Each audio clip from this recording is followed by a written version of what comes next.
Welcome back for another Minecraft video. I decided to start this video with something that we're watching from behind me here. I'm going to turn that off so there's no echo here. Who hates chopping down trees? I've been chopping down a lot of trees, finishing up the barn, which we will be talking about and finishing up today.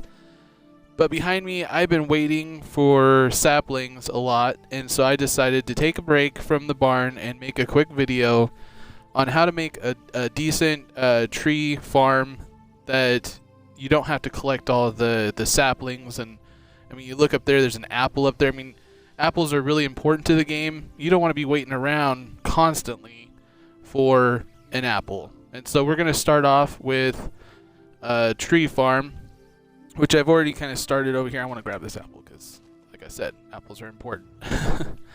I've been chopping down a lot of trees. You can see the barn is coming together. I got one entire, basically half of it done. I got this side done here. I'm going to show off this a little bit. I got the entrance built on this side. And unfortunately, because these trees are in the way, you're not going to be able to see it too well. But the roof is done on this side. I'm going to run over here real quick and kind of show you the front. We are going to be completing the other side today, as well as the other, basically the other two sides, so I can show you how I built it, how I figured out how to build it to make it. I think it turned out really nice. Let me know what you think in the comments for sure, especially on YouTube and even in Twitch. I really appreciate it.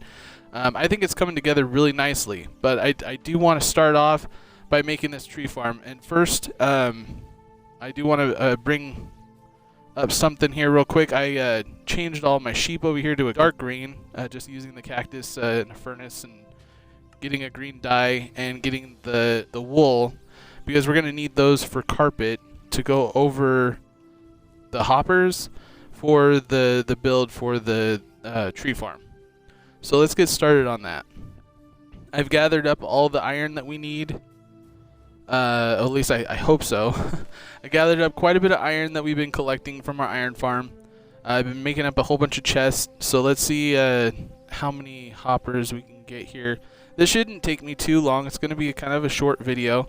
It's pretty self-explanatory for the most part, but of course if you have any questions, please feel free to ask. I'll be able to answer them in the comments.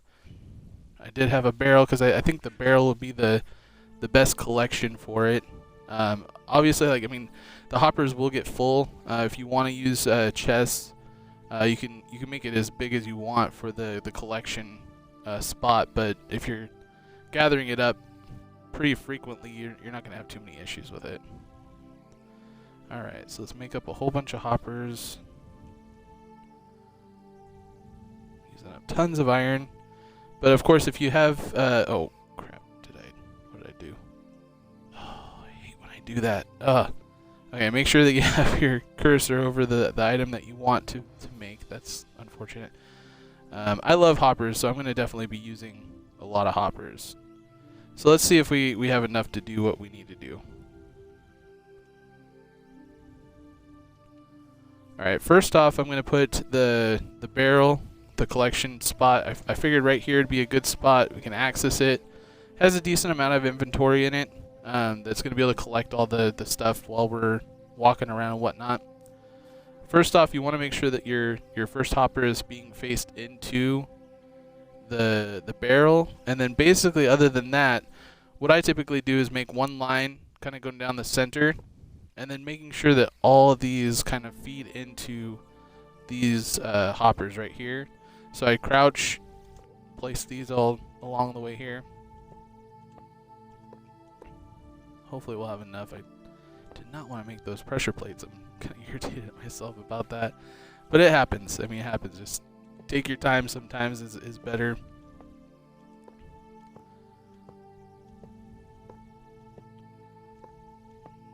And you can make this as big as you want. You can also use a minecart hopper underneath with some rails. The reason why I don't do that is for something as big as this, sometimes the rail system kind of breaks down a lot of the time, is my experience.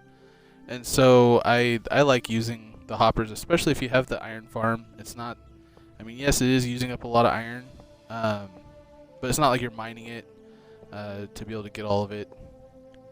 But as long as you line this entire area, I did go out. I kind of figured out, where the branches are going to go or the leaves are going to go out to by planting these trees and kind of spaced them out accordingly, putting 6 in between. Because I figured especially the dark oak, I really like dark oak for just regular wood builds, as well as using just the wood in general for other crafting recipes and stuff like that. Plus, these give you apples, and so I like to use these. Plus, they are. Oh, that's a weird. Never seen a tree do that before. I didn't cut that out.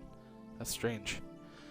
But anyway, it is a 2x2 tree, which means that you can use this for your spruce trees, you can use it for jungle trees, and you can use it for any other trees as well. And it'll still collect everything pretty much the same way. Okay, I do try to face the hoppers in towards the center, and then just kind of go along the way. You don't have to go out as far as I am. I'm just being extra careful, especially with the jungle trees. If I ever do some jungle trees in the future, that way, I don't miss out on any of those saplings. But as long as these are all being fed into each other, you're not going to have any issues.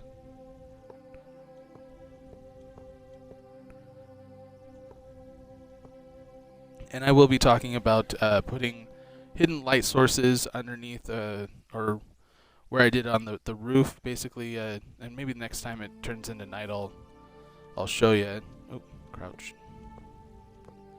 How the light is hidden, but it's still, lighting up the whole area.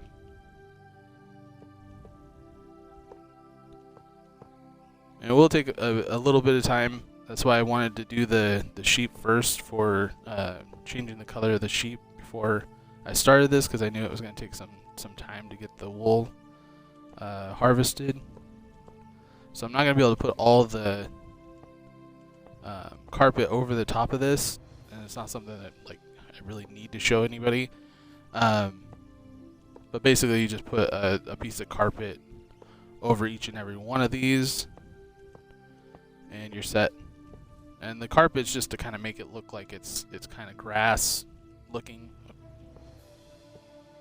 It's a weird visual glitch there. Alright, so all the hoppers are placed. I mean, we still have quite a bit of iron left, so thank goodness. Even though I have these weighted pressure plates, which I honestly don't know if I'm ever going to use. But, that kind of thing happens. It's unfortunate, but whatever.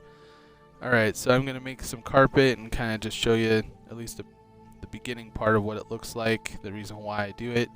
That way it kind of looks like grass, kind of going around here. Sometimes that happens, but anyway, you kind of get the gist of it. You can mix it up. You can make it different carpet. You can make it anything. You could leave it just open, and it'll work the same. I just like carpet because it kind of covers it, makes it a little bit nicer. And probably what I'll end up doing is putting some lanterns or some kind of light fixtures around the area to kind of make it look nice. I mean, there's going to be some lanterns in here. I was thinking about putting lanterns on each one of these just to kind of make it look nice, that kind of thing.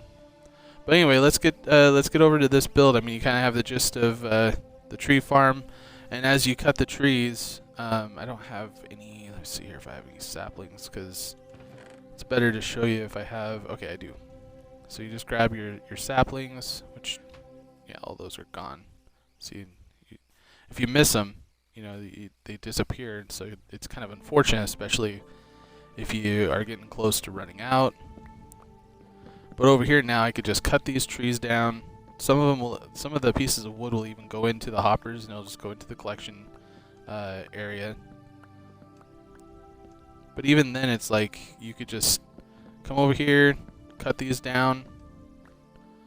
Unfortunately, these might not actually break. Okay, they are kind of breaking. Are they?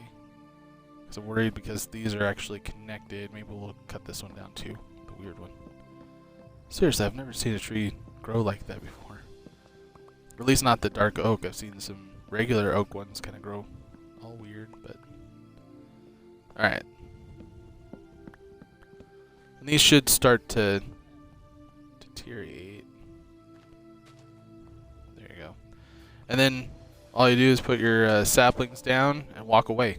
And then when you come back, all of the items should be in here. Let's see, we already have some of the wood in there. And I could just leave my saplings in here and let them do their thing.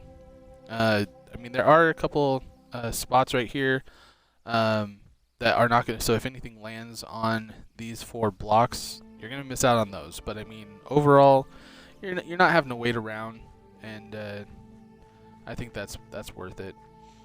Kind of a thought right here while I'm in here. I'm thinking that I'm going to put a spiral staircase in here to go to the 2nd floor, and then I'm going to build a lot of the farms up in the top rafters. Let me know what you think. I mean, if that's something that you think that would work. And then I was thinking about all the animals being down in the bottom area, because I have my cactus farm, my sugarcane farm, my bamboo farm, pumpkin farm, that kind of stuff. I was thinking about doing all of the 2nd floor, and then have like a hopper system basically going through this middle area. That way it's not really visible. And then we have all the animals and stuff like that down here, like your sheep, your chickens, cows. Got some llamas over here. Don't really know what I'm going to do with them. I mean, they're really good at like storage, like carrying stuff from one place to another. Eventually, I'm going to get into the end and defeat the end dragon and get some shulkers. So I'm not too worried about them. But honestly, these guys looked pretty cool, and so I kind of kept them. But anyway, let's get on with this build.